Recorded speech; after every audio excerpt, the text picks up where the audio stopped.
fikir buluşmaları birbirinden değişik konuları ele almaya çalıştığımız bir platform. Bunlardan bir tanesi yapay zeka ama yapay zeka uygulamaları bir deniz derya, yani nereden başlayıp nerede bitebileceği zaten çok hafsalamızı bile şaşırtan bir nokta.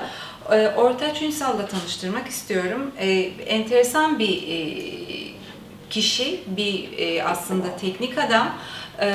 Aslında tıptan başlamış felsefeden devam edip işte teknoloji serüvenini yakalamış birisi. Belki de aslına bakarsanız bütün bunlardan dolayı da bugün bulunduğu noktada bu yapay zeka ile ilgili çalışmalarda farklı bir söylem, daha doğrusu bir eylem içerisinde. Şöyle özetlemem gerekirse, yani bir finansta, New York'ta Goldman Sachs'tan Credit Suisse'e kadar devam eden, uzun yıllara tekabül eden bir çalışma hayatı, yanılmıyorum herhalde. Onun dışında işte aralarında Cisco Systems, ondan sonra Microsoft'un bulunduğu teknoloji devlerinde çalışma. Tabii ki bir girişim tarafı var, teknoloji girişimcisi, yatırımcısı ve açıkçası anlatacak da çok şey var. Yani uygulamalar aslında nedir uygulamalar diye sormayacağım ama ben size bir tane bir şey sorayım. En fazla bu biraz magazine olsun. Zaten çok farklı noktalara da eğiliyor olacaksınız ama bu robot ve insan arasındaki ilişki tehlikeli bir ilişki mi? Evet. Bizi gerçekten yerimizi alacak bir makine istilasından mı söz ediliyor? Bu doğru mu? Güzel bir soru. Bu şu anda zaten tartışılan, konuşulan bir konu. Bizim Silikon Vadisi'ndeki arkadaşlarımızla bu konuları beraber tartıştığımız, konularla yatırım yapan, işte orada teknoloji geliştiren insanların da aklında zaten 1999 yılı Matrix şeyi vardır. Her zaman referansla. İşte ileride robotlar bizi enerjimiz için bir kullanacak ve bizi nasıl hayatta tutacaklar? Mesela odur.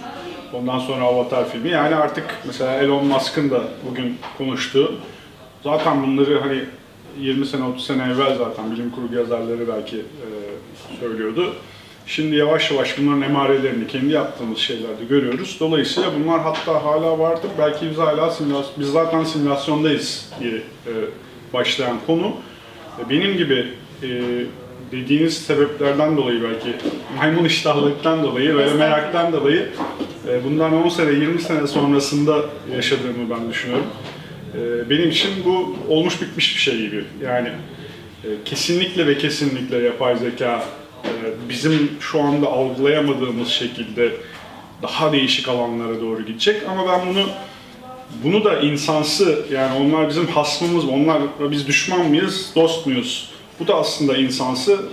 Belki bu yapay zekanın o tip bir ikili böyle lineer bir döngünün dışına çıkacağını düşünüyorum. Onların çıkmasıyla bizim de çıkacağını düşünüyorum. Dolayısıyla bizim mesela şu anda anladığımız gibi işte 5 sene sonra işimiz kaybedeceğiz önce. Sonra onların kölesi olacağız. Bu gerçekten bizim insansız duygularımız bence. İnsansız şekilde düşündüğümüz, lineer bir şekilde dilimizle konuştuğumuz. Halbuki bence belli bir noktada bu ikisi birleşecek. Bunun ben kaçınılmaz olduğunu düşünüyorum. Şu anda bile protez takmaktan, işte beynimiz içine çip yerleştirmek, bunlar olabiliyor. Mesela ben komutla evimdeki bütün aygıtları kontrol edebiliyorum bugün. Düşünerek de kontrol edebiliyorum. Kafama yerleştirdiğim bir aksamla. Cebimizdeki telefonlardaki hafızayı kullanıyoruz. Yani biz o simbiyotik yaşam zaten başladı. Çok uzun zamandır var.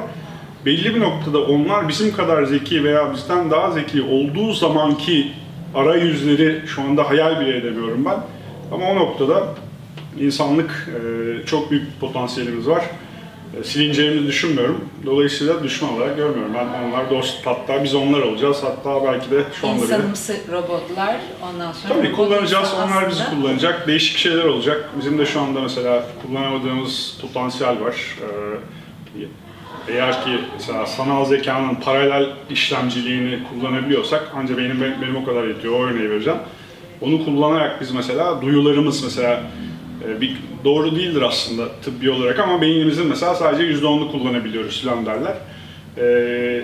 Nispeten doğru, şöyle doğru, çok daha şeyler kullanabiliriz biz. Mesela işte bütün duyularımızı, bilinçaltımızı anlamlandıramadığımızı hep söyleriz. Dilimiz dönmez, şiir yazabiliriz en fazla bazı duyguları anlatmak için. Ama öyle bir paralel işlemcimiz olsaydı ve bizle entegre çalışabilseydi belki bir anda böyle tek kelimeyle veya tek bir şey çizerek, mesela geçenlerde Geliş diye bir film vardı, Arrival. Orada da işte bu doktor hanımefendi işte uzaylıların dilini çözüyor. Dilini çözdü değil mi? Tek bir şeyle anlatıyorlarmış. Başı sonu yok. Dolayısıyla zaman diye bir kavramları yok. Dolayısıyla zaman diye bir kavram olmayınca geçmiş ve gelecekten, gayipten sesler duyuyordu hanımefendi. Biz de mesela niye öyle olmayalım? Sonuçta ben bunu simbiyotik bir birliktelik olarak görüyorum ileride ve kesin. Kaçarı yok. Çok teşekkürler. Yani hani hayal gücünü zorluyor şu anda. Hele bir de farklı disiplinlerde sizin gibi öyle çok geçişler yapmadıysak biraz daha siyah beyaz görüyoruz ister istemez. Onun için algılamakta güçlük çekiyoruz. Çok teşekkür ediyorum. Ben teşekkür ederim. Çok teşekkürler.